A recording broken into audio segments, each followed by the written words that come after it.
Hello बच्चों, कैसे हैं आप सभी। उम्मीद करता हूं बहुत अच्छे हैं और पढ़ाई को अच्छे से कंटिन्यू कर रहे हैं। मैं हूं प्रशांत माहेश्वरी और fun with physics YouTube channel पर आप सभी का बहुत बहुत स्वागत है। आज की वीडियो क्लास में हम वापस से इलेक्ट्रिक डाइपोल को ही डिस्कस करने वाले हैं। लास्ट वाला वीडियो भी उसी पर ही था, आज वाला वीडियो भी उसी पॉइंट के ऊपर है, बस थोड़ा सा आगे की ओर सिलेबस में चलेंगे, है ना। इलेक्ट्रिक डाइपोल के कारण इलेक्ट्रिक फील्ड को कैलकुलेट करेंगे और फिर बिहेवियर देखेंगे इलेक्ट्रिक डाइपोल का अगर उसे एक्सटर्नल इलेक्ट्रिक फील्ड में रख दिया जाए तो। ठीक है, चलिए तो टॉपिक वापस से चालू करता हूं। इस बार टॉपिक है हमारे पास में electric field due to an electric dipole at any point in the space. ठीक है, स्पेस में कहीं पर भी हमें अगर इलेक्ट्रिक फील्ड निकालना हो तो हम कैसे कैलकुलेट करेंगे। ठीक है, चलिए काम करना चालू करते हैं।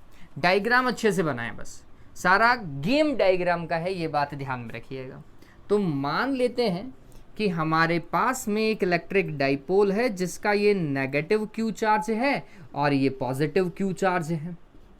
ठीक है, और डिस्टेंस 2a है, सेंटर पॉइंट O है और इसके सेंटर पॉइंट O से R डिस्टेंस पर, कितना डिस्टेंस पर बच्चों, R डिस्टेंस पर। हमेशा डिस्टेंस हमेशा डाइपोल के सेंटर से ही देखी जा रही है ना। इसके सेंटर पॉइंट O से R डिस्टेंस पर कोई रैंडम पॉइंट P है और उस P पॉइंट पे हमें क्या कैलकुलेट करना है, इलेक्ट्रिक फील्ड कैलकुलेट करना है। ठीक है, अगर आप देखेंगे तो डाइपोल मोमेंट का डायरेक्शन पहले देखो, क्योंकि यहाँ पे सारा गेम डाइपोल मोमेंट के हिसाब से है।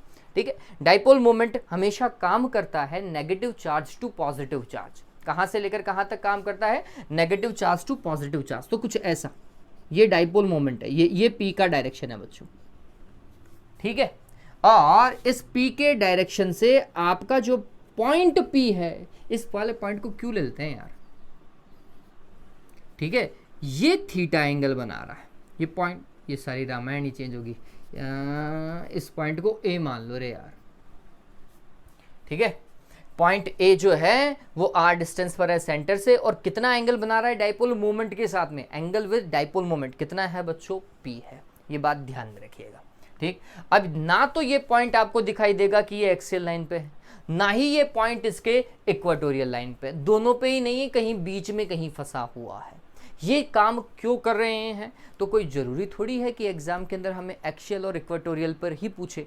वैसे तो 99.99% चांसेस जो हैं वो एक्सियल और इक्वेटोरियल के ही हैं, लेकिन 0.01 बिहेवियर अगर चेंज करते, पहला। दूसरा, अगर आप कॉम्पिटिटिव एग्जाम की तैयारी कर रहे हैं तो फिर ये पॉइंट आपके लिए बहुत इंपॉर्टेंट साबित होने वाला है। ठीक है, इसलिए अपन इस पॉइंट को डिस्कस कर रहे हैं। ठीक, अब इस पॉइंट को डिस्कस करने के लिए हमें इलेक्ट्रिक फील्ड के दोनों कंपोनेंट जो अपन ने पहले डिस्कस किए ना, वो हमें पता होने चाहिए। कौन से बच्चों, आपको याद होगा एक्सियल, एक्सियल पर अगर हमने इलेक्ट्रिक फील्ड देखा था that is 2kp divided by r3। ठीक है, पहला तो ये।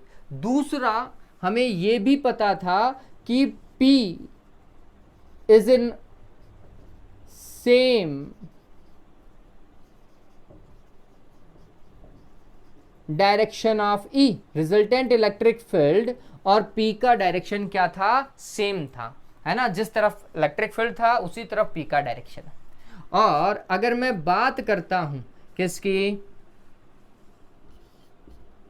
इक्वेटोरियल की, तो हमने लिखा था KP डिवाइडेड बाय R3, लेकिन P is anti parallel, P is anti parallel to E। इस बार रिजल्टेंट इलेक्ट्रिक फील्ड और डाइपोल मोमेंट अपोजिट डायरेक्शन में काम कर रहे थे। ठीक है, चलो अब यहां पर अगर मेरे को इलेक्ट्रिक फील्ड कैलकुलेट करना है ना, तो सबसे अच्छा तरीका है, अगर आपके पास में कोई वेक्टर क्वांटिटी है तो उसके कंपोनेंट देख लो, उसके कंपोनेंट से उसे सॉल्व करना थोड़ा सा इजी हो जाता है। कैसे, वो समझिएगा।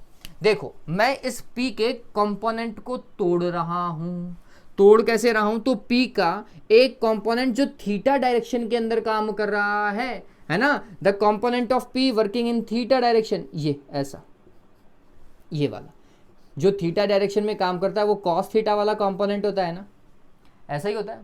ठीक, और इससे 90 डिग्री बनाता हुआ कंपोनेंट। अब इससे 90 डिग्री या तो इधर जा सकते हो या फिर नीचे की ओर जा सकते हो, इधर नहीं जा सकते, नीचे की तरफ जरूर मैं इससे 90 डिग्री ले सकता हूं P का कंपोनेंट। यहां पर ये वाला P साइन थीटा होगा, ठीक है, इन दोनों कंपोनेंट में 90 डिग्री का एंगल होना चाहिए। आप बोलोगे कि सर आपने इस तरफ क्यों नहीं लिया, भैया रिजल्टेंट देखो, इन दोनों कंपोनेंट के बीच में से ही जाना चाहिए। हाँ, मैं अगर P sin थीटा इस तरफ ले लेता तो फिर मेरा P ऊपर की ओर जाता, मेरा P अभी वहां जा रहा है क्या, नहीं, मेरा P तो इधर जा रहा है भैया। ठीक है, तो फिर दूसरा कंपोनेंट इसके इस तरफ होगा, है ना, एक कंपोनेंट इधर, एक कंपोनेंट दूसरी तरफ, ऐसा ही होता है, यही लॉजिक है। ठीक है, तो ये बात ध्यान रखना, P के कंपोनेंट कर दिए, अब क्या फायदा हुआ, अब क्या फायदा हुआ, अब मैं बोलूंगा कि मेरा अगर ये डाइपोल मोमेंट है, मेरा डाइपोल मोमेंट ये है और मेरे को इस पॉइंट पे इलेक्ट्रिक फील्ड कैलकुलेट करना है, वापस से समझना। अब डाइपोल मोमेंट ये मान रहा हूं, जो पहले P मान करके चल रहा था, अब मैं डाइपोल मोमेंट क्या मान रहा हूं, ये मान रहा हूं। ठीक है, अगर मेरा डाइपोल मोमेंट ये है तो डाइपोल मोमेंट की डायरेक्शन के अंदर एक्सियल पॉइंट हो गया क्या, अगर ये डाइपोल होता, समझना, अगर ये डाइपोल होता तो इसकी लाइन को आगे मिलाओ तो ये एक्सियल पॉइंट ही तो हुआ, तो आप देखेंगे कि इसके एक्सियल पॉइंट पे इलेक्ट्रिक फील्ड पता है, ये रहा, बस P की जगह कितना रखना है, P cos थीटा रखना है भैया। अब P नहीं काम कर रहा, अब कौन काम कर रहा है, P cos थीटा काम कर रहा है, तो हम बोलेंगे कि एक इलेक्ट्रिक फील्ड ऐसा काम करेगा, ये वाला E1 लिख देते हैं, और E1 के लिए कौन सा, ये। ठीक है, अब इस वाली लाइन को देखो, अब ये सेकंड डाइपोल मानना, अब इसको P sin थीटा को, अब इस बार डाइपोल मोमेंट ऐसा है, मतलब डाइपोल ऐसा रखा हुआ है, और डाइपोल ऐसा रखा हुआ है, और अब ये वाला पॉइंट देखो, ये वाली लाइन इक्वेटोरियल लाइन है क्या, डाइपोल ऐसा काम कर रहा है, डाइपोल ऐसा काम कर रहा है, और ये इक्वेटोरियल लाइन हो गई। हाँ, इक्वेटोरियल लाइन के कारण कौन सा भैया, KP डिवाइडेड बाय R3। लेकिन इस बार डाइपोल मोमेंट P नहीं है, P की जगह कौन है बच्चों, P sin थीटा है। ठीक है, तो यहां पे अपन लिखेंगे KP sin theta divided by R3 लिखेंगे, और इस डाइपोल मोमेंट के कारण इसका इक्वेटोरियल लाइन पे जो इलेक्ट्रिक फील्ड होगा वो इस डायरेक्शन में जाएगा या इसके अपोजिट डायरेक्शन में जाएगा। हाँ, इक्वेटोरियल लाइन पर इलेक्ट्रिक फील्ड जो है वो डाइपोल मोमेंट की डायरेक्शन में जाता है या उसके अपोजिट डायरेक्शन में जाता है। अब भी लिखा है अपन ने, P is anti parallel to E, दोनों अपोजिट डायरेक्शन में काम करते हैं, तो अगर P इधर काम कर रहा है तो इस बार डाइपोल मोमेंट ऐसा काम करेगा, रे यार सॉरी, इलेक्ट्रिक फील्ड ऐसा काम करेगा, E2। पता चला क्या, E1 और E2 का लॉजिक समझ में आया। E1 के लिए डाइपोल मोमेंट कौन है, P cos थीटा है, और एक्सियल लाइन वाला ही देखा गया, जबकि इस E2 के लिए dipole moment P sin theta है, और ये इक्वेटोरियल वाला पॉइंट देखा गया है। ये A पॉइंट एक के लिए तो एक्सियल है और दूसरे के लिए इक्वेटोरियल लाइन पर है, ये बात है, ध्यान में रखना। ठीक, चलिए, अगर ये दो कंपोनेंट इलेक्ट्रिक फील्ड के ऐसे हैं तो इन दोनों के मिड में कोई ना कोई एंगल तो होगा, दैट एंगल इज 90 यू। ये एंगल कितना डिग्री का है रे, 90 डिग्री का। ये दोनों एक दूसरे के परपेंडिकुलर है, एक्सियल लाइन इक्वेटोरियल की हमेशा परपेंडिकुलर होती है। ठीक है, और इन दोनों का रिजल्टेंट कहीं बीच में से जा रहा होगा, अरे जा रहा होगा, नहीं जा रहा होगा, ऐसा कहीं बीच में से यूं निकल रहा होगा, ये ई रिजल्टेंट मान लेता हूं, है ना। आगे की ओर मिला करके पैरेललोग्राम बनाते हैं, वो बात की बात है। और मान लेते हैं कि ये वाला एंगल अल्फा है, अल्फा किसके साथ में देख रहा हूं, E1 के साथ में देख रहा हूं। ठीक है, वापस से समझो, हमने क्या किया, P cos थीटा की डायरेक्शन में E1 लिया, P sin थीटा की डायरेक्शन में E2 लिया, दोनों कंपोनेंट एक दूसरे के क्या हैं, क्या है रे देवताओं, परपेंडिकुलर है। ठीक है, और उन दोनों का रिजल्टेंट जो हमें कैलकुलेट करना है, ER ऊपर की ओर काम कर रहा होगा। ठीक है, अब ER कैसे देखेंगे, हाँ, ER को देखने का तरीका देखिए। तो ER को सॉल्व करने के लिए फॉर्मूला देखो, जब दो वेक्टर्स कुछ ऐसा काम कर रहे हो, एक वेक्टर P इधर काम कर रहा हो, एक वेक्टर Q इधर काम कर रहा हो, और रिजल्टेंट आप लोगों को याद होगा पैरेललोग्राम मेथड से आपने निकाला था R। हाँ, R का फॉर्मूला क्या लिखा था आपने, R is equals to root P square plus Q square plus 2PQ cos theta, where theta is angle between P and Q। ठीक है, ऐसा ही यहां पर मैं P की जगह तो E1 लिख रहा हूं और Q की जगह ये लिख रहा हूं, E2 लिख रहा हूं, और दोनों के मिड का एंगल 90 डिग्री है। E1 और E2 के मिड का एंगल कितना है, 90 डिग्री। तो ये तो cos 90 वाला कंपोनेंट खत्म हो जाएगा, बचेगा कौन, P square plus Q square का रूट, मतलब E1 का स्क्वायर प्लस E2 के स्क्वायर का रूट। मेरे को क्या पता होना चाहिए, E1 और E2 पता होना चाहिए। E1 और E2 मैं लिख करके दे रहा हूं आपको। बहुत सिंपल था देवताओं, सिंपल लॉजिक लगाओ, जैसा समझा रहा हूं उतना ही समझो, ठीक है। देखो तो हमने लिखा E1 जो है वो P cos थीटा के कारण मिला, उसकी एक्सियल लाइन के ऊपर मिला, P cos थीटा की एक्सियल लाइन पे मिला। तो हमने बोला कि एक्सियल लाइन पे कितना 2kp divided by r cube, लेकिन यहाँ पे P नहीं काम कर रहा, कौन काम कर रहा है? P cos थीटा काम कर रहा है, ठीक है। और E2 जो है वो इस डाइपोल के इक्वेटोरियल से मिल रहा है, तो हमने बोला E2 क्या भैया? kp divided by r cube. वापस से इस डाइपोल के लिए A पॉइंट, इस डाइपोल के लिए A पॉइंट इक्वेटर पे है, और इक्वेटर के लिए इलेक्ट्रिक फील्ड का formula kp divided by r cube. लेकिन ये डाइपोल मोमेंट है कौन सा? P साइन थीटा, तो अपन ने लिखा P sine theta, equation 1 equation 2, ठीक है। और रिजल्टेंट इलेक्ट्रिक फील्ड का फॉर्मूला देवताओं, रिजल्टेंट इलेक्ट्रिक फील्ड लिख रहा हूं यहां, E इज इक्वल्स टू क्या होगा? रूट E1 का स्क्वायर प्लस E2 का square plus 2 E1 E2 cos theta, that is cos 90। बच्चों अभी थोड़ी देर पहले ही बताया मैंने, E1 और E2 के मिड में एंगल कितना डिग्री का है? 90 डिग्री का है, ठीक है। cos 90 का वैल्यू 0, तो ये पूरा का पूरा कंपोनेंट 0। फॉर्मूला बचा हमारे पास में E1 का स्क्वायर प्लस E2 का square, putting the values of E1 and E2 into above equation. Value put करो, E1 का स्क्वायर दैट इज, इसका स्क्वायर ही लिखो, ये तो हुआ 4 k square p square cos square theta divided bye, इसका स्क्वायर करेंगे तो r की पावर 6 हो जाएगा बच्चों, प्लस इसका स्क्वायर लिखो कितना? k square p square sine square theta divided by r की पावर 6। अब जो कॉमन है उसे निकालो, k स्क्वायर p स्क्वायर और r की पावर 6 कॉमन है, तो हमने लिखा k square p square divided by r की पावर 6।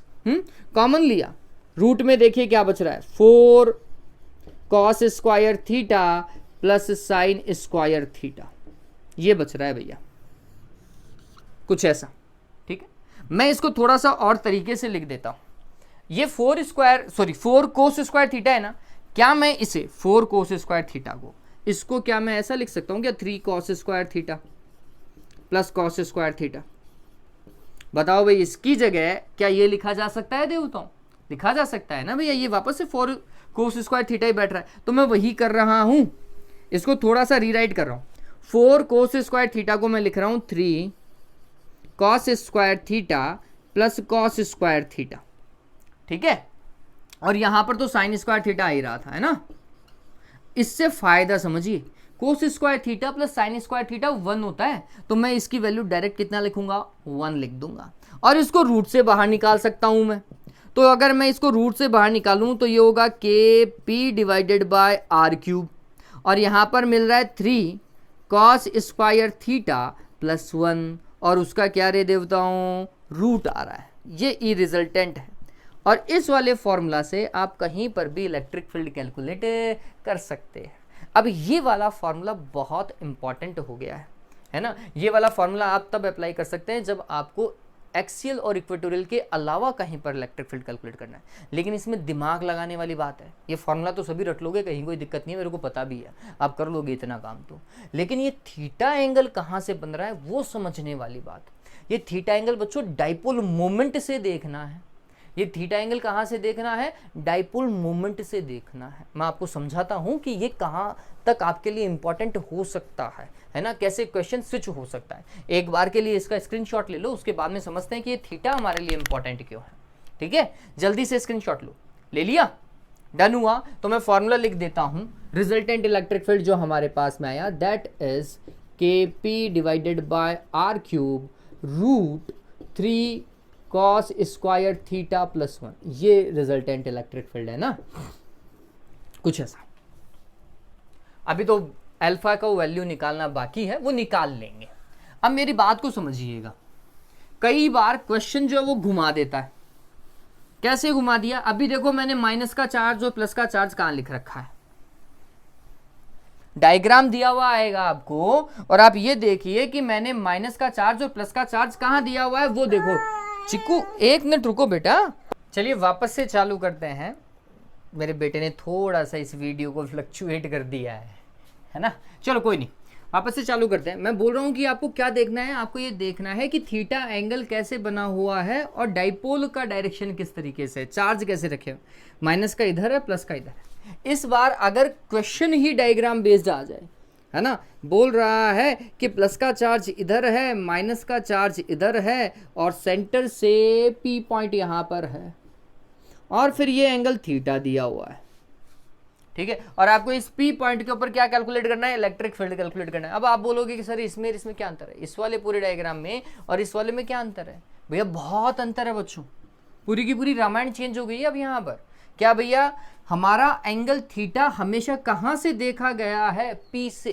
किससे? डाइपोल मोमेंट से देखा गया है, इस बात को ध्यान में रखो, ठीक है। अब डाइपोल मोमेंट कहाँ की ओर काम कर रहा है? ये यू -2 प्लस ये डाइपोल मोमेंट है बच्चों, ये पी। तो आपको थीटा एंगल जो है वो पी से दिया गया है या फिर इस माइनस के क्यू चार्ज से दिया गया? आंसर है माइनस के क्यू चार्ज से दिया गया। थीटा तो बच्चों एक्चुअली में ये चाहिए, इस फॉर्मूले का जो थीटा है ना, इस फॉर्मूले का थीटा ये है। तो इस बार क्वेश्चन में ये कैसे कैलकुलेट होगा?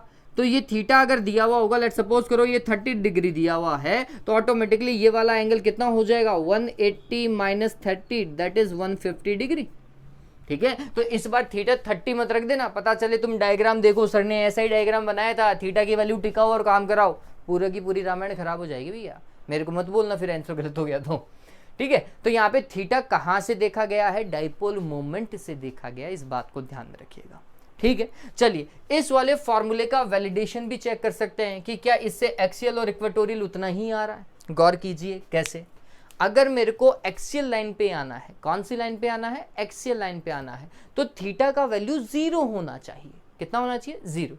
यहाँ पे 0 रखो, cos 0 का वैल्यू 1 और 1 का स्क्वायर भी 1, ठीक है। तो 3 + 1 दैट इज 4, 4 का root that is 2, 2 kp divided by r3, axial line आ रहा था, ठीक है। चलिए इक्वेटर पे देखते हैं, थीटा 90 डिग्री होना चाहिए। थीटा 90 डिग्री तो cos 90 का वैल्यू 0, तो ये पूरा कंपोनेंट 0, ये 0 तो यहाँ पे 1, √1 इसका मतलब 1, और 1 को इससे मल्टीप्लाई करोगे तो kp divided by r3, equatorial line का ही आएगा, ठीक है। तो फॉर्मूला तो बिल्कुल सही है, इस वाले फॉर्मूले में कहीं कोई इशू नहीं है, ठीक है। और एंगल कहाँ से देखा जाना चाहिए? डाइपोल मोमेंट से देखा जाना चाहिए, इस बात को ध्यान में रखिएगा, ठीक है। अब डायरेक्शन देख लेते हैं देवता की, है ना, उस ER की रिजल्टेंट इलेक्ट्रिक फील्ड की डायरेक्शन देख लेते हैं कि क्या होगी। देखो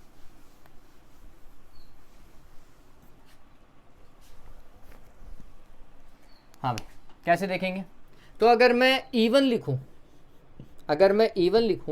तो मेरा E1 है क्या भैया? रिजल्टेंट इलेक्ट्रिक फील्ड का अल्फा वाला कंपोनेंट, रिजल्टेंट इलेक्ट्रिक फील्ड का अल्फा वाला कंपोनेंट। तो हमने लिखा E1 एग्जैक्टली है ER, समझना, ER cos अल्फा, थीटा से कनेक्टेड कंपोनेंट तो कोस का ही होता है। और अगर मैं E2 को समझता हूं उसी डायग्राम से, तो मैं देखता हूं जो कंपोनेंट एंगल से कनेक्टेड नहीं है, ER sin अल्फा। अरे यही तो है। चलिए इनका डिवाइड लगा दो, क्या कर दो? डिवाइड लगा दो। What is E1? E1 is this one. What is E2? E2 is this one, ठीक है। तो अगर E1 में E2 का डिवाइड लगाएंगे तो इसमें इसका डिवाइड यहीं से लगा करके देख लो रे यार तुम। और cos theta divided by sin theta क्या होता है? मेरे हिसाब से cot थीटा होता है, cot थीटा, ठीक है। और यहाँ पे 2 और आ जाएगा, 2 cot theta is equals to ER से ER cancel, cos divided by sin is equals to cot alpha हो जाएगा क्या? हो जाएगा। चलिए cot का उल्टा करो, 2 डिवाइडेड बाय tan थीटा लिख लेते हैं, is equals to 1/tan alpha लिख सकता हूं क्या? तो tan alpha is equals to tan theta divided by 2, यही तो होगा। तो अल्फा इज इक्वल्स टू क्या हो जाएगा?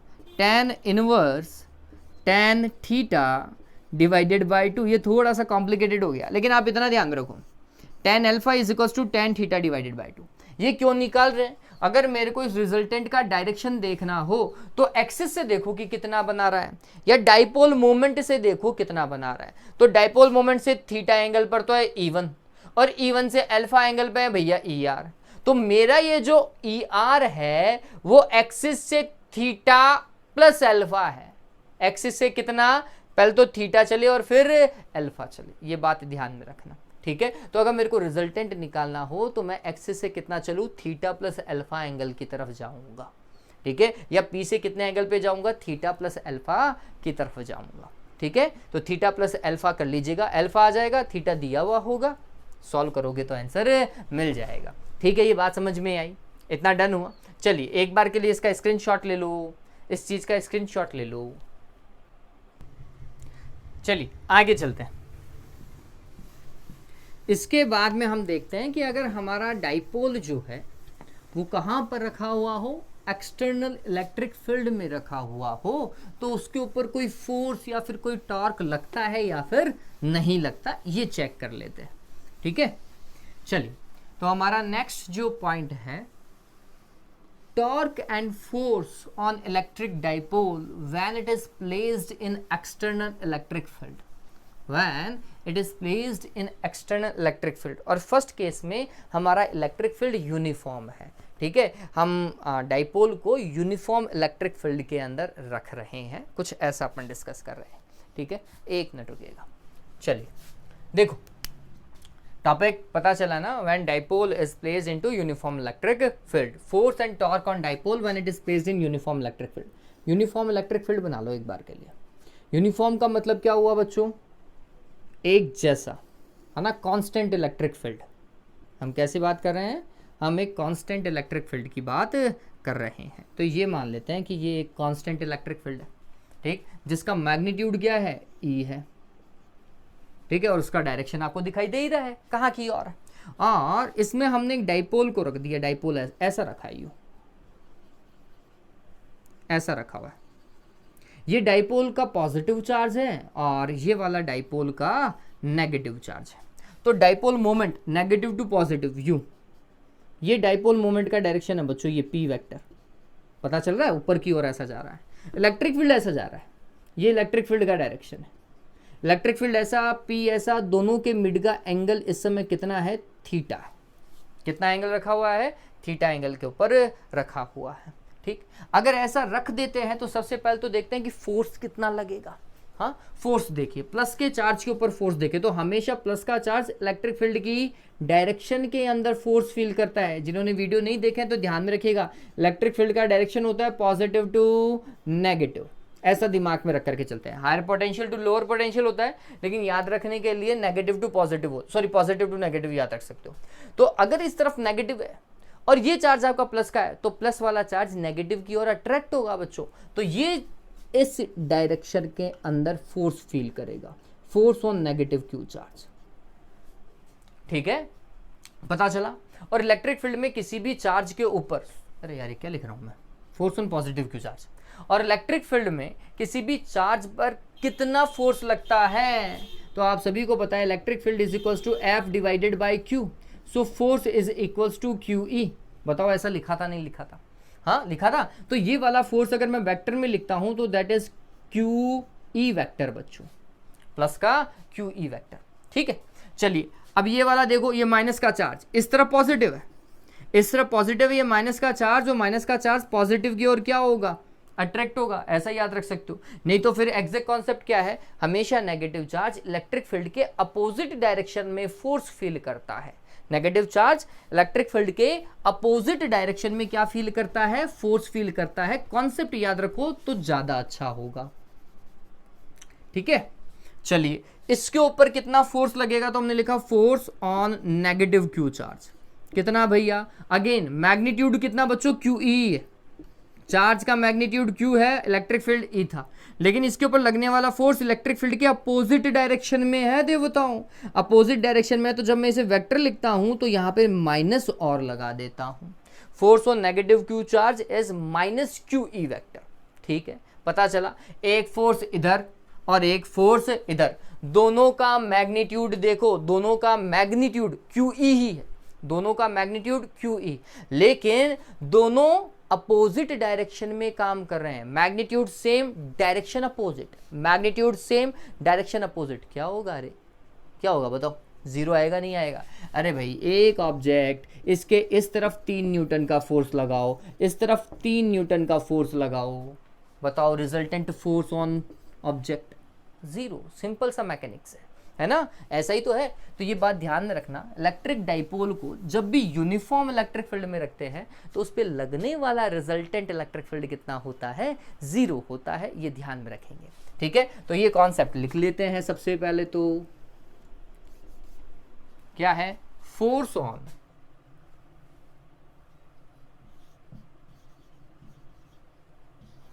ऑन इलेक्ट्रिक dipole when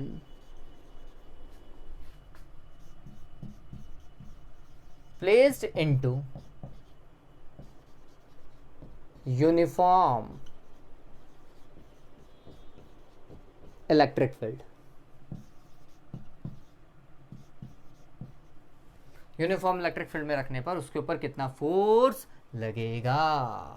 चलिए, तो हमने लिखा resultant force is vector sum of all the forces working on dipole। अरे ऐसा ही तो होगा, वेक्टर क्वांटिटी तो वेक्टर में ऐड कर लो, और अभी मेरे पास में वेक्टर में वैल्यूज है तो मैं वेक्टर में लिख लेता हूँ। क्या होगा?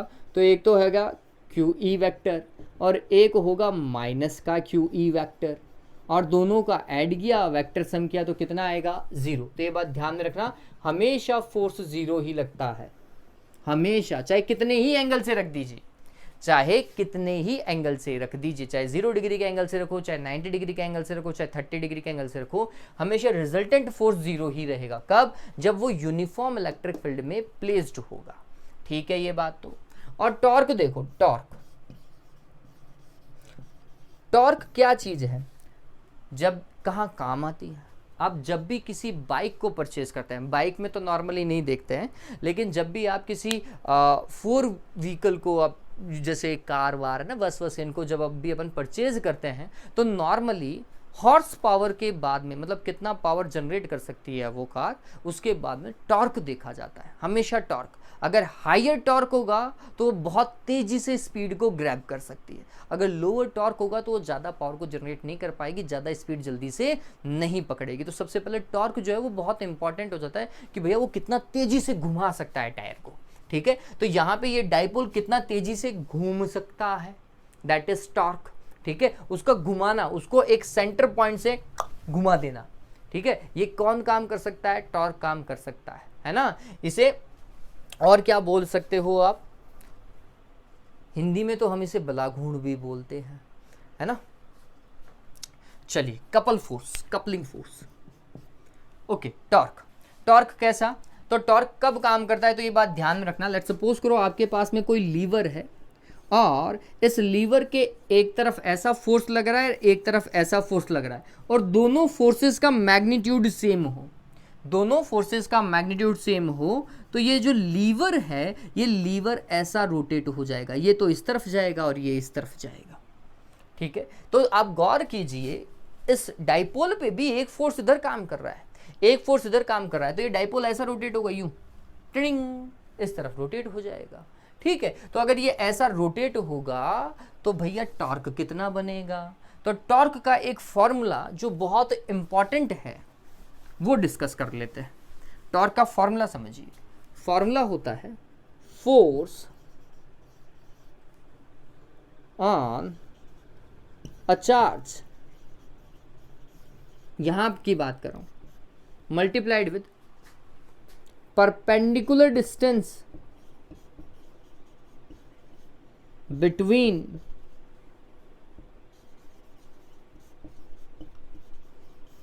working lines of force, ठीक है? क्या भैया? वो समझिए, कोई भी एक चार्ज के ऊपर फोर्स देखो, क्यू ई लिख लेंगे, ठीक है? एक चार्ज के ऊपर फोर्स क्या लिखा? Q E. और इन दोनों फोर्सेस की वर्किंग लाइन, इसकी वर्किंग लाइन ये है और इसकी वर्किंग लाइन ये है, एक की ऊपर और एक की नीचे, इनके मिड में परपेंडिकुलर डिस्टेंस, तो मैं इसको एक्सटेंड कर देता हूँ, इसकी वर्किंग लाइन को एक्सटेंड किया तो इनके मिड में, इन दोनों फोर्सेस की वर्किंग लाइन के मिड में ये जो परपेंडिकुलर डिस्टेंस है, ये परपेंडिकुलर डिस्टेंस से हमें क्या करना है, मल्टीप्लाई करना है बच्चों। तो अगर ये थीटा है तो कंफर्म है कि ये वाला एंगल भी क्या है बच्चों, थीटा ही है। फिर माइनस क्यू और प्लस क्यू चार्ज के मिड का ये जो डिस्टेंस होता है ये 2a होता है डाइपोल के लिए, सभी को पता है ना, ये क्या होता है 2a होता है। थीटा यहाँ है, थीटा के सामने परपेंडिकुलर है देवताओं, थीटा के सामने परपेंडिकुलर साइन का कंपोनेंट होता है कॉस करे, हमेशा साइन थीटा से तो बनता है। क्या होता है sine theta, sine theta is equals to perpendicular divided by hypotenuse, ठीक है, पी लिख देता हूँ यहाँ पे, परपेंडिकुलर डिवाइडेड बाय हाइपोटेनस। यहाँ पे परपेंडिकुलर क्या है, इसका नामकरण नहीं किया अपन ने, नामकरण कर देते हैं, तो इसको लिख देता हूँ ए, इसे लिख देते हैं बी और इसे लिख देते हैं सी, ठीक है। परपेंडिकुलर क्या है, तो perpendicular is B C, hypotenuse क्या है, that is A B, is equals to sine theta, है ना। और मेरे को बी सी कैलकुलेट करना है देवताओं, तो अगर मैं बी सी को कैलकुलेट करता हूं तो B C is equals to A B sine theta, अरे B C is equals to A B sine theta, और what is A B, A B is 2a, A B क्या है 2a, तो B सी की जगह हम क्या लिखेंगे 2a साइन थीटा लिख देंगे। देखो क्या बन रहा है, देखो इस चीज को, force on a charge, force on a charge that is Q E, torque का रिप्रेजेंटेशन ऐसा, multiplied with perpendicular distance between working line of forces, कितना है रे 2a sine theta, A B sine theta की जगह क्या लिखता, 2a साइन थीटा लिखता। फिर इसको थोड़ा सा तरीके से लिख लेते हैं, q के पास में 2a लिख लेते हैं, e साइन थीटा, ठीक है। गौर कीजिए q इंटू 2a क्या होता है, डाइपोल मोमेंट, क्या होता है dipole moment, e sine theta, P E sine theta that is torque, और टॉर्क एक वेक्टर क्वांटिटी है ना, ये एक एक्सियल वेक्टर है, रोटेशनल वेक्टर है, घुमाने वाला, है ना, ये बात ध्यान में रखिएगा। तो एक पॉइंट के अकॉर्डिंग ये क्या कर रहा होगा, घूम रहा होगा, ऐसा पॉसिबल है, ठीक। तो यहाँ से अगर मैं टॉर्क को देखता हूँ तो मेरा फॉर्मेट तो आता है पी ई साइन थीटा, और अगर मैं इसे वेक्टर फॉर्म के अंदर लिखता हूँ टो वेक्टर, तो मैं इसे लिखता साइन थीटा आ रहा है ना, तो P vector cross E vector लिख सकते हैं, नहीं लिख सकते देवताओं, देखो वेक्टर फॉन्ट में लिख सकते हैं ना, अरे लिखा जा सकता है भैया, ठीक है। एक बार के लिए इसको उतारो, वापस से थोड़ा सा और एक्सप्लेन करता हूँ इस चीज को, उतार लीजिए। Torque P E sine theta important है, पी ई साइन थीटा वाकई में इंपॉर्टेंट पॉइंट है, डन हुआ, हाँ डन हुआ, ऑल राइट। चलिए अब देखो, अब थोड़ा सा देखो फॉर्मेट टॉर्क का, tau is equals to P E sine theta, जिसे वेक्टर फॉर्म में मैंने लिखा P vector cross E vector. अगर कोई वेक्टर क्वांटिटी है तो उसका एक डायरेक्शन भी होगा, इस बात को हमेशा ध्यान में रखें।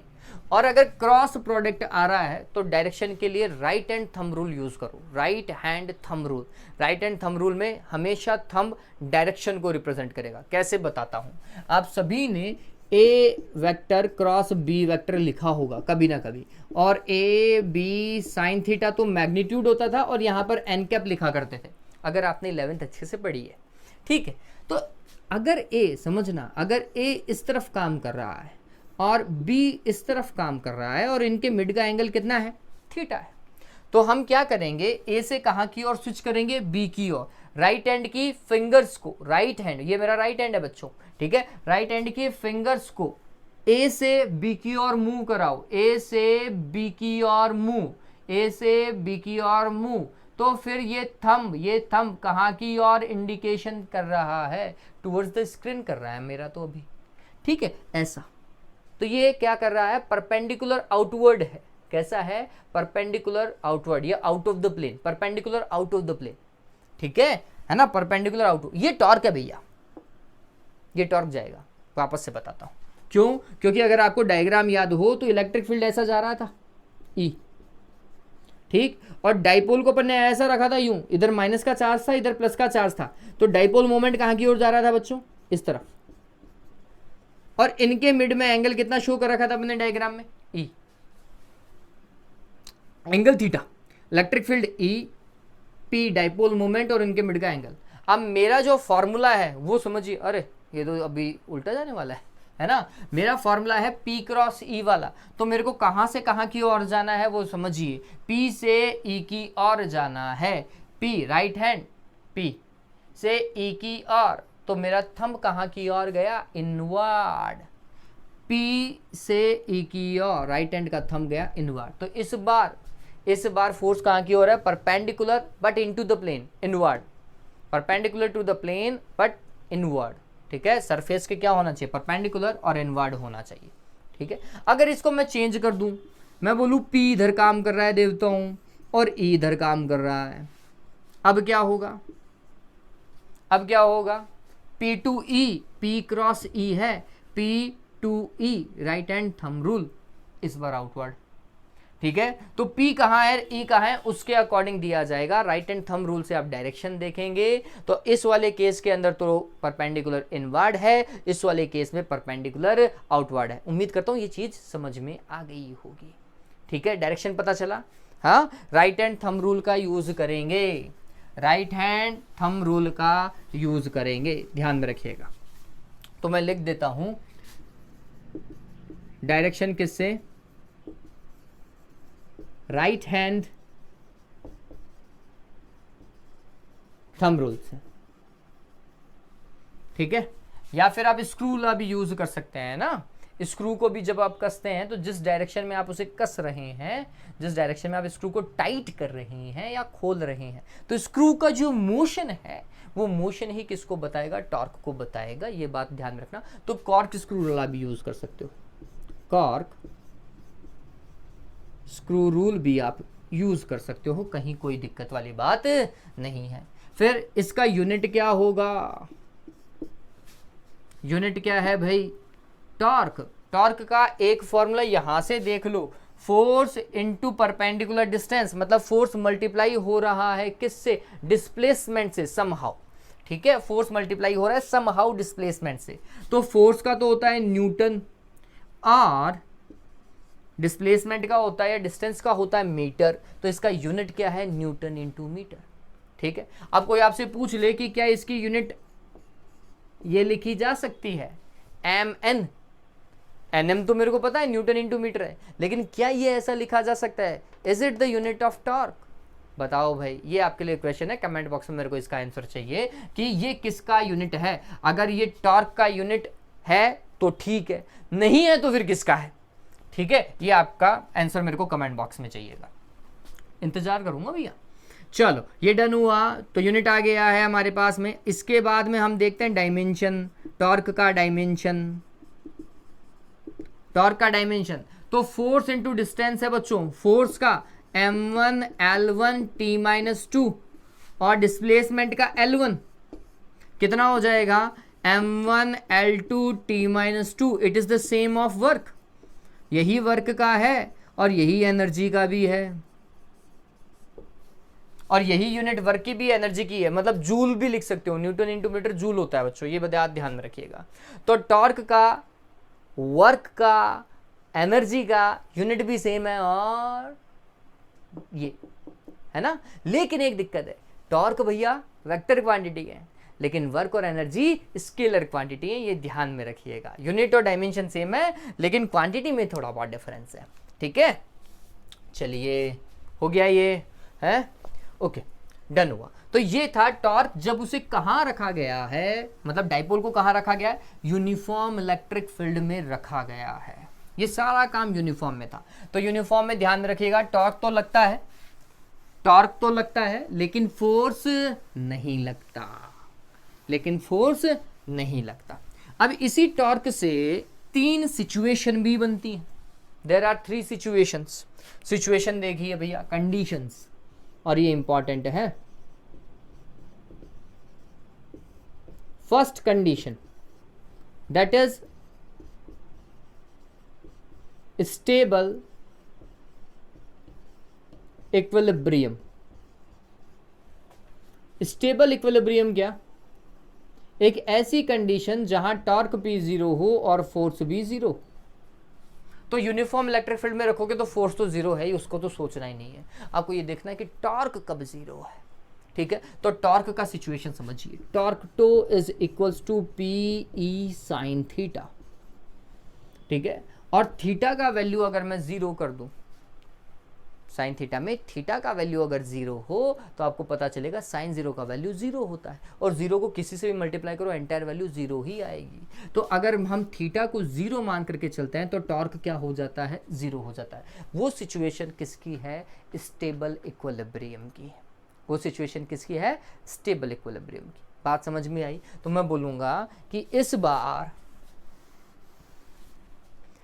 बार अब क्या करें, P को इलेक्ट्रिक फील्ड के पैरेलल में रखें, है ना। इसको पढ़ने का तरीका देखिए, P इज पैरेलल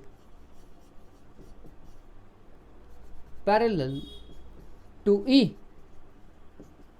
या both are working in same direction, या फिर both working in same direction, ठीक है। उस केस में थीटा का वैल्यू कितना होगा, 0 डिग्री होगा, ठीक है। और 0 होगा तो टॉर्क भी 0 और फोर्स भी 0 होगा, ध्यान में रखेंगे, ठीक है। ये बात तो डन हुआ। अब ये स्टेबल इक्विलिब्रियम बहुत बार बच्चे पूछते हैं कि सर ये चीज होती क्या है। एग्जांपल से समझाता हूं आपको। लेट्स सपोज करो आपके पास में एक कटोरी है,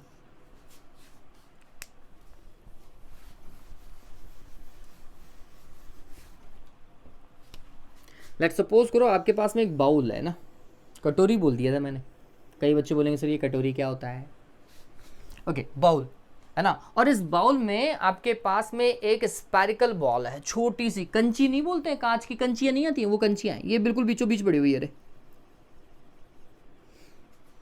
ठीक है। तो इस बाउल के अंदर इस कांच की कंची को, समझना इस चीज को, इस कांच की कंची को इस तरफ मैं लेकर के जाता हूं, एक बार के लिए फोर्स लगाया और मैं कांच की कंची को इस तरफ ले गया, ठीक है। इधर ले गया तो ये यहां आ गई, यहां आते ही अगर मैं यहां पे फोर्स को 0 कर देता हूं तो ये वापस से यहां तक आएगी, थोड़ा सा टाइ टाइ टाइ टाइ करते हुए यहां पे रुक जाएगी। रुकेगी नहीं रुकेगी, रुकेगी बच्चों, ठीक है। ये यहां पे रुक जाएगी। आप इसी कंची को यहां से डिस्प्लेस करके यहां ले आओ एक बार के लिए, फिर छोड़ दो, फिर ये, और फाइनली यहीं आएगी। End of the day it will take the same situation और सेम पोजीशन, ठीक है। ये बात ध्यान में रखना। तो जब भी आप किसी ऑब्जेक्ट के ऊपर फोर्स लगाएं और फोर्स लगा करके 0 कर दें, और 0 करने पर वो object after a fix time period वापस से अपनी इनिशियल लोकेशन पर ही आ जाए, तो समझ जाइएगा कि वो ऑब्जेक्ट इनिशियली कहां रखा हुआ था, अपनी स्टेबल इक्विलिब्रियम पे रखा हुआ था।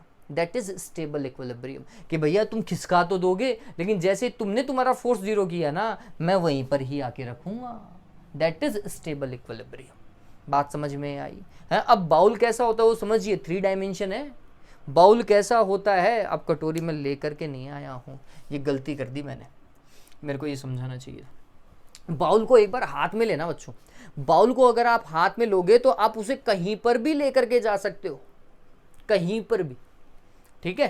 तो ये बात ध्यान में रखना कि वो 3 डायमेंशन में पीछे की तरफ भी दिया जा सकता था, आगे की तरफ भी दिया जाता, इस तरफ भी दिया जा सकता था, इस तरफ भी आप उसको खींच सकते थे, लेकिन आती वो बीच में, आती वो बीच में, ये बात ध्यान में रखना, ठीक है। तो दैट इज स्टेबल इक्विलिब्रियम। तो स्टेबल इक्विलिब्रियम में थीटा का वैल्यू क्या होना चाहिए, 0 होना चाहिए, है ना। चलिए अब नेक्स्ट देखो, नेक्स्ट है unstable equilibrium. Stable equilibrium, equilibrium है तो फोर्स और टॉर्क तो 0 लगना ही लगना है, ठीक है। लेकिन ये सिचुएशन कैसी है वो समझिएगा।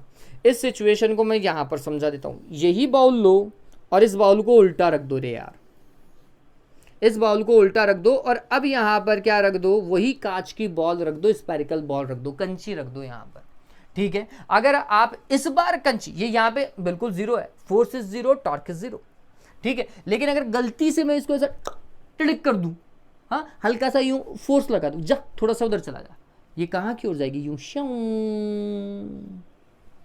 या फिर यहां रखी हुई थी, मैंने फोर्स यहां से अप्लाई किया, ये श्यों, ये क्या वर्ड है रे श्यों, छोड़ो रे यार, है ना, ये इस तरफ जाएगी रे यार, सीधी सी बात है, ठीक। क्या ये अपनी इनिशियल लोकेशन पे वापस आएगी, खुद नहीं आएगी रे यार, नहीं आएगी, चांस ही नहीं है कि अपनी लोकेशन पर वापस आए, चांस ही नहीं है बच्चों, ठीक है। तो वैसे वो मैंने वो शव एनवी सर का कर दिया क्या रे यार, है ना, मेरे को ऐसा लगा शायद एनवी सर ऐसा कर लेते हैं, कुछ आवाज़ें निकाल लेते हैं। हाँ चलो छोड़ो। तो क्या हुआ, ये अपनी इनिशियल लोकेशन पे आएगी नहीं, that is initially it was in equilibrium but it was unstable. अगर आप हल्का सा भी फोर्स लगाओगे तो अपनी इनिशियल पोजीशन पे आ ही नहीं सकता, दैट इज अनस्टेबल इक्विलिब्रियम।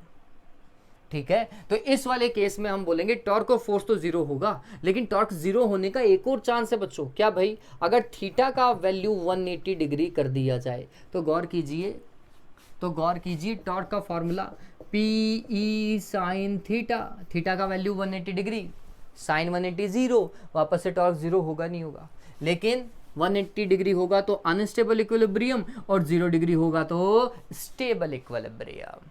ठीक है, अब ये चलो ये डाइपोल के डायरेक्शन से भी समझ लेते हैं, मतलब डाइपोल के डायग्राम से भी क्या यही चीज हमें पता चल रही है जो मैंने एक्सप्लेन की है आपको, वो समझिए। तो ये इलेक्ट्रिक फील्ड ऐसा है ना, इलेक्ट्रिक फील्ड ऐसा, और डाइपोल को ऐसा रख दो आप, डाइपोल को ऐसा रखवाइयो, ये माइनस का क्यू चार्ज, ये प्लस का क्यू चार्ज, पी इस तरफ काम कर रहा है क्या, पी ऐसा ही काम कर रहा है, P is in the same direction of electric field. अब गौर कीजिए, अगर मैं इसको ऐसा कर देता हूं, क्यू चार्ज को शिफ्ट करके इधर ले आता हूं, प्लस का क्यू, तो ऑटोमेटिकली इधर जाएगा नहीं जाएगा, माइनस का क्यू इधर जाएगा नहीं जाएगा। ठीक है, अब गौर करना, प्लस का क्यू इधर आ गया, आपने फोर्स लगाया, तो अब आप फोर्स को छोड़ दो, खुद का फोर्स हटा दो, तो प्लस का क्यू चार्ज इधर फोर्स फील करेगा, माइनस का क्यू चार्ज इधर फोर्स फील करेगा, वापस से इसको यूं घुमा देगा, वापस से उसी लोकेशन पे लाने की कोशिश करेगा, जो मैं बोल रहा था, अपनी इनिशियल लोकेशन पे लाने की कोशिश होगी। ठीक है, अनस्टेबल देखो इलेक्ट्रिक फील्ड ऐसा, अब क्या हो रहा है, ये डाइपोल को समझिएगा, डाइपोल का माइनस क्यू इस तरफ है और प्लस का क्यू इस तरफ है। ठीक है, इस बार डाइपोल मोमेंट पी ऐसा काम कर रहा है इस तरफ यूं, ठीक है, और इलेक्ट्रिक फील्ड यूं, डाइपोल मोमेंट ऐसा, इलेक्ट्रिक फील्ड ऐसा। ठीक है, अब मैं अगर इसको फोर्स लगाता हूं, समझना, अब मैं इसको थोड़ा सा ऊपर की ओर लेकर के जाता हूं, और प्लस का क्यू इधर आ चुका है और ये माइनस का क्यू इधर आ चुका है। ठीक है, क्या होगा, अब क्या होगा, आपने फोर्स लगा करके इसको इधर और इधर खिसकाया, आपने फोर्स लगा करके। ठीक है, अब क्या होगा, जैसे ही आपने खुद का फोर्स रिलीज किया, छोड़ दिया, तो प्लस के क्यू के ऊपर फोर्स इलेक्ट्रिक फील्ड की डायरेक्शन में, माइनस के क्यू के ऊपर फोर्स इलेक्ट्रिक फील्ड के अपोजिट डायरेक्शन में, ये वापस से पूरा घूम गया, क्या ऐसा घूम गया है, जबकि आना इसको कैसा चाहिए था, उल्टा। अगर इनिशियल लोकेशन में आना था तो आना चाहिए था उल्टा, लेकिन ये घूम गया ऐसा, अपनी इनिशियल लोकेशन से दूर चला गया, और इतना दूर कि भैया पहले पी इधर काम कर रहा था, बाद में पता चले ले पी की डायरेक्शन ही चेंज हो गई, यूं आ गया काम, पहले इधर काम कर रहा था इधर आ गया, है ना, ऐसा हो सकता है ना। ठीक, ये अपनी इनिशियल लोकेशन पे तो वापस नहीं जाएगा, इसका मतलब ये है ये कौन सी सिचुएशन में था, अनस्टेबल इक्विलिब्रियम में था। तो ध्यान में रखिएगा, स्टेबल के लिए theta is equals to 0, unstable के लिए theta is equals to 180 degree, और आप इसे लिख सकते हैं P is anti parallel,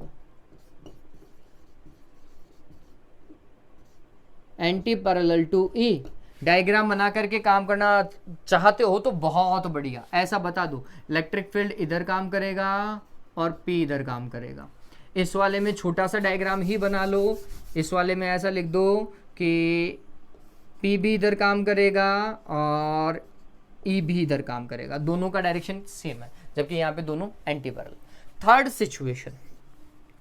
third situation देखिए, थर्ड में हम बोल रहे हैं मैक्सिमम टॉर्क।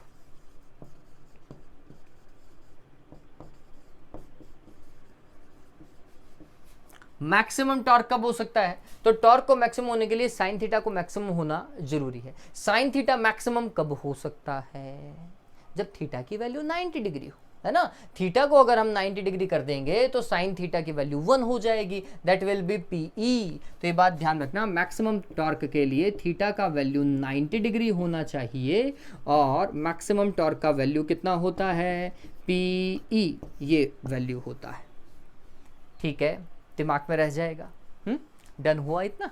चलिए, तो ये था torque when the dipole is placed into a uniform electric field. ठीक है, अब आपकी बुक में अलग से कोई पॉइंट नहीं दे रखा है, अगर यही इलेक्ट्रिक फील्ड यूनिफॉर्म की जगह नॉन यूनिफॉर्म हो तो फिर कैसे काम करेंगे।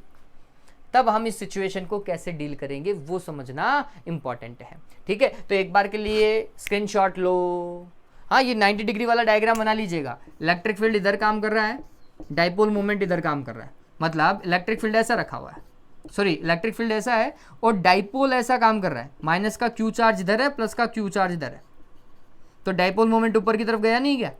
हाँ, तो कुछ ऐसा रखा हुआ है, एंगल देख लीजिएगा 90 डिग्री है। ठीक है, तब मैक्सिमम टॉर्क लगेगा। चलिए स्क्रीनशॉट ले लो इस चीज का। चलिए देखो बच्चों, अगर हम इसी डाइपोल को नॉन यूनिफॉर्म इलेक्ट्रिक फील्ड में रखते हैं तो हमारे लिए सिचुएशन क्या होती। अब इसमें ज़्यादा ऐसा फॉर्मूलाबाजी नहीं करनी है अपन को सिर्फ समझना है कि सिचुएशन है क्या, टॉर्क काम कर रहा है या नहीं कर रहा, फोर्स काम कर रहा है या नहीं कर रहा, ऐसा कुछ अपन को काम करना है बच्चों। ठीक है, तो ऐसा कुछ देखना है। चलिए, तो when dipole is placed in non uniform electric field, तब क्या सिचुएशन है। नॉन यूनिफॉर्म का मतलब क्या हुआ, जहां इलेक्ट्रिक फील्ड यूनिफॉर्म नहीं है, चेंज हो रहा है, वेरिएबल है। ठीक, इसमें सिचुएशन दो है हमारी बुक में जो डिस्कस्ड है। ठीक है, दो सिचुएशन है। ठीक है, क्या भाई, when P is in direction of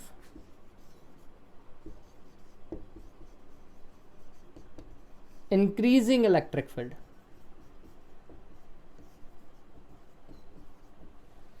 ठीक है, मतलब इंक्रीजिंग इलेक्ट्रिक फील्ड की डायरेक्शन और P का डायरेक्शन क्या है, सेम है, ऐसा सिचुएशन है। ठीक है, तो मान के चलते हैं कि ये ऐसा इलेक्ट्रिक फील्ड काम कर रहा है और ये इंक्रीजिंग इलेक्ट्रिक फील्ड है। इंक्रीजिंग इलेक्ट्रिक फील्ड का मतलब मैं ऐसा मान करके चलता हूँ कि अगर यहाँ पर इलेक्ट्रिक फील्ड E1 है और यहाँ पर E2 इलेक्ट्रिक फील्ड है, तो ये श्योर है कि आगे वाला इलेक्ट्रिक फील्ड ज़्यादा है और पीछे वाला कम है। मतलब ये सिचुएशन ऐसी है कि E2 is more than E1। ठीक है, increasing direction of electric field increasing में देख रहे हैं। ठीक है, और इसमें आपने किसको, इलेक्ट्रिक डाइपोल को रखा है, तो उसका P का डायरेक्शन और E का डायरेक्शन सेम है, रिजल्टेंट E का डायरेक्शन और P का डायरेक्शन सेम है। P ऐसा काम कर रहा है, ये P ऐसा, ये P ऐसा काम कर रहा है। अब P ऐसा काम कर रहा है तो थोड़ा समझिएगा कि डाइपोल के ऊपर पहली बात है फोर्स लग रहा है या फिर नहीं लग रहा। ठीक है, डाइपोल के ऊपर फोर्स लग रहा है या फिर नहीं लग रहा। तो हमने बोला P ऐसा, इसका मतलब डाइपोल का नेगेटिव चार्ज इधर है और डाइपोल का पॉजिटिव चार्ज इधर है। ठीक है, ऐसा ही होगा ना, नेगेटिव टू पॉजिटिव काम करता है भैया डाइपोल मोमेंट। डाइपोल मोमेंट जो है वो नेगेटिव टू पॉजिटिव काम करता है। ठीक है, अब इनके ऊपर फोर्स देखो बच्चों, नेगेटिव और पॉजिटिव के ऊपर, नेगेटिव चार्ज के ऊपर फोर्स लगता है opposite to the electric field. Electric field ऐसा काम कर रहा है तो इसके ऊपर फोर्स लगेगा ऐसा। तो अगर यहाँ पे इलेक्ट्रिक फील्ड E1 है तो यहाँ पर फोर्स है F1। ठीक है, इस चार्ज की वैल्यू मैं Q मान लेता हूँ।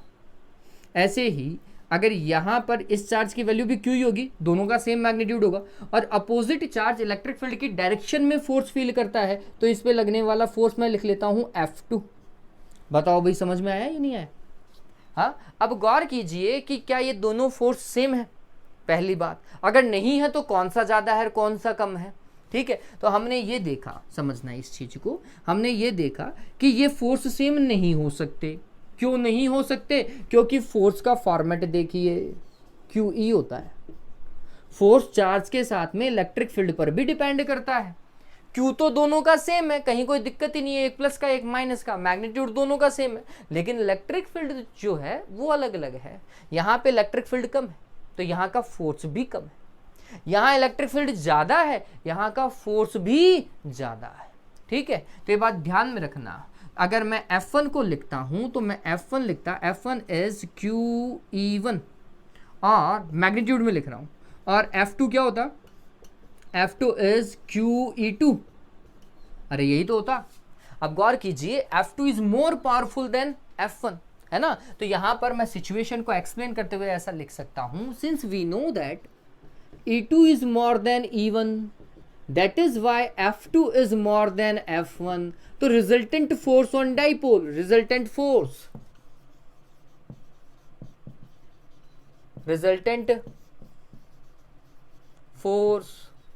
on dipole, resultant force on dipole क्या होगा भैया, ज्यादा में से कम को घटाओ। वैसे तो दोनों अपोजिट है, है ना, और जिसका मैग्नीट्यूड ज़्यादा है उसमें से कम वाले मैग्नीट्यूड को हटा दो। इसका मतलब resultant force will be F2 minus F1। F2 that is QE2 minus QE1 and that can be written as QE2 minus E1। पहली बात तो ये रिजल्टेंट फोर्स, और ये रिजल्टेंट फोर्स कहाँ की ओर काम करेगा, what will be the direction of this resultant force, into the same direction of electric field. भैया कौन सा ज्यादा है वही तो खींच करके जाएगा। इलेक्ट्रिक फील्ड E2 ज्यादा था तो F2 फोर्स ज्यादा था, तो रिजल्टेंट इलेक्ट्रिक फील्ड F2 की डायरेक्शन में जाएगा। ठीक है, तो और हम बोलेंगे डाइपोल कहाँ की ओर फोर्स फील करेगा, into the same direction of electric field. ठीक है, dipole will experience the force into the same direction of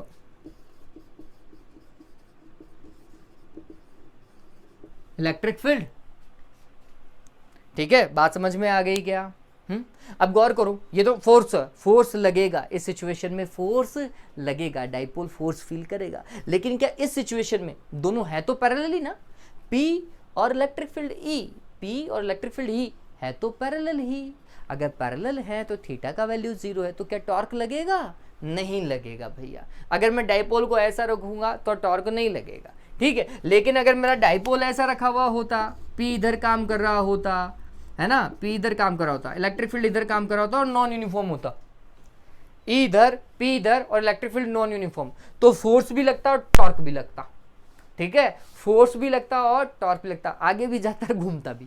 ठीक है, तो ये बात ध्यान में रखिएगा, अगर पैरेलल रखे हुए हैं तो फोर्स तो लगेगा, इस केस में फोर्स तो लगेगा लेकिन टॉर्क 0। लेकिन अगर पैरेलल नहीं रखे हुए हैं नॉन यूनिफॉर्म में, टॉपिक नॉन यूनिफॉर्म ही चल रहा है, ये मत भूलना, टॉपिक नॉन यूनिफॉर्म ही चल रहा है। नॉन यूनिफॉर्म में अगर दोनों पैरेलल रखे हुए हैं तो फोर्स तो लगेगा, टॉर्क 0 है। और अगर नॉन पैरेलल रखे हुए हैं, ठीक है, पैरेलल नहीं है, कोई एंगल है दोनों के बीच में, तो फोर्स भी लगेगा और टॉर्क भी लगेगा, घूमेगा भी, आगे भी जाएगा। ठीक है, ये ध्यान में रखिएगा। अभी इस चीज को उतना उतार लीजिए। डन हुआ ये? हाँ, आगे चलते हैं। सेकेंड इज, इसका उल्टा कर लो, when P is in opposite direction, is in opposite direction लिख देता हूं।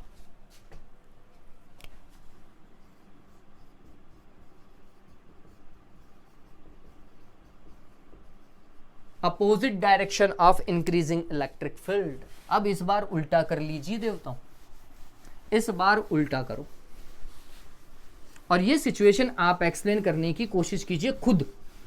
खुद सोचो कि ये क्या हो रहा है ना। तो मैं इलेक्ट्रिक फील्ड अभी भी वैसा ही बना रहा हूं, इलेक्ट्रिक फील्ड अभी भी वैसा ही है। इस तरफ E1 मान लेते हैं, इस तरफ E2 मान लेते हैं और इलेक्ट्रिक फील्ड का डायरेक्शन ऐसा है ना, और E2 is more than E1, E2 is more than E1, increasing electric field. ठीक है, and dipole moment is working opposite to the electric field, ऐसा 180 डिग्री। 180 डिग्री है तो PE साइन थीटा में 180 रखोगे तो टॉर्क तो अभी भी 0 है, मतलब इस सिचुएशन में टॉर्क तो 0 है। ठीक है, टॉर्क अभी 0 है, लेकिन क्या फोर्स 0 है? तो पहले डाइपोल को रख करके देखो, ये डाइपोल इधर जा रहा है ना, तो डाइपोल काम करता है नेगेटिव टू पॉजिटिव। ठीक है, अब फोर्स देखो, पॉजिटिव वाला इलेक्ट्रिक फील्ड की डायरेक्शन में, इलेक्ट्रिक फील्ड की डायरेक्शन के अंदर, ये लाइट चली गई थी इसके कारण ये फ्लक्चुएशन हुआ। ठीक है, वापस से बता देता हूं कि प्लस वाला जो चार्ज है वो इलेक्ट्रिक फील्ड की डायरेक्शन में फोर्स फील करेगा, ये ऐसा, इसके ऊपर लगने वाला फोर्स F1। ठीक है, और ये वाला नेगेटिव चार्ज इलेक्ट्रिक फील्ड की अपोजिट डायरेक्शन में फोर्स फील करेगा, F2। क्लियर है? लेकिन इस बार ये वाला F2 ज्यादा ही है, क्यों? क्योंकि इलेक्ट्रिक फील्ड इधर ज्यादा था तो ये F2 ज्यादा है। ठीक है, ये F2 ज्यादा है तो ये इसको ज्यादा खींचेगा। ये लाइट फ्लक्चुएट कर रही है बच्चों, इस कारण थोड़ा सा ये फ्लक्चुएशन आपको देखने को मिल सकता है। ठीक है, तो ये इस तरफ जा रहा है ना, ये इस तरफ फील कर रहा है फोर्स, और ये इधर जा रहा है। कौन सा फोर्स पावरफुल है? तो F2 is much more powerful than F1, क्योंकि इलेक्ट्रिक फील्ड इधर ज्यादा था, इधर कम है। ठीक है, तो फिर डाइपोल इधर फोर्स फील करेगा, रिजल्टेंट फोर्स ऑन डाइपोल ये ऐसा। अरे जो ज्यादा होगा उसी की डायरेक्शन में तो फोर्स फील होगा। कौन सा ज्यादा? F2 ज्यादा। ठीक है, एक मिनट रुकिएगा।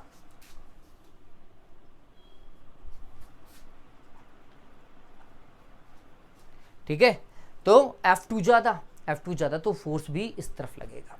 ठीक है, तो इस बार अगर हम देखेंगे resultant force that will be F2 minus F1 again, that will again QE2 minus E1 but into the opposite direction of increasing electric field. ठीक है, the direction of force, the resultant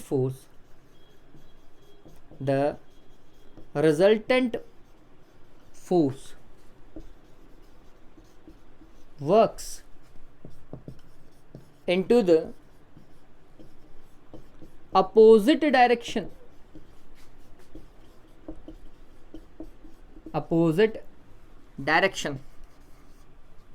of increasing electric field। ये थोड़ा सा ध्यान रखिएगा, है ना, ऐसा कुछ काम करेगा। डन हुआ इतना? हाँ, ये चीज़ डन हुई आपको। अब आगे थोड़ा सा इस चीज़ को और समझने की कोशिश करते हैं कि इसके अलावा अगर ये डाइपोल किसी और सिचुएशन में रखा हुआ होता, यहाँ तो 180 डिग्री है, लेकिन अगर ये कोई और एंगल 40, 50, 60, 70 एंगल के ऊपर रखा हुआ होता, तो ये बात ध्यान रखिएगा, जब कोई भी डाइपोल जो है नॉन यूनिफॉर्म इलेक्ट्रिक फील्ड में रखा हुआ होता है, when ever it is placed in non uniform electric field में, है ना, तो फोर्स जीरो नहीं हो सकता और टॉर्क भी जीरो नहीं हो सकता। टॉर्क जीरो होने के दो सिचुएशन जो अपन ने अभी डील किए, फर्स्ट और सेकंड। इसके अलावा नॉन यूनिफॉर्म में और कोई सिचुएशन ही नहीं है जहां टॉर्क क्या हो, जीरो हो। हर जगह नॉन यूनिफॉर्म टॉर्क जीरो नहीं होगा। बस दो ही सिचुएशन जहां टॉर्क जीरो नहीं होगा। तो ये क्वेश्चन पूछा जाता है इन यूनिफॉर्म इलेक्ट्रिक फील्ड, फिर ऑप्शन दे दिए F0 tau zero, F non zero tau non zero, ऐसे 4 ऑप्शन दे दिए। ठीक है, तो आपको पता होना चाहिए यूनिफॉर्म इलेक्ट्रिक फील्ड में force zero but torque non zero. ठीक है, यूनिफॉर्म में। और नॉन यूनिफॉर्म के अंदर फोर्स भी नॉन जीरो और टॉर्क भी नॉन जीरो, ये ध्यान में रखना। ठीक है, ये ऑब्जेक्टिव आता है, अपन क्वेश्चन डील करेंगे उस समय मैं आपको बताऊंगा भी। ठीक है, आज के लिए बच्चों इस चीज़ को यहीं कंप्लीट करते हैं। उम्मीद करता हूँ आज का वीडियो आपको थोड़ा समझ में आया होगा। अगर आप वीडियो लगातार देख रहे हैं ना, तो प्लीज़ लाइक और शेयर कर दीजिएगा। अगर समझ में आए तो ये आपके ऊपर ही है, मैं तो कोई बाध्य कर नहीं सकता है ना, आपके ऊपर फोर्स लगा ही नहीं सकता। चलिए, have a good day, take care.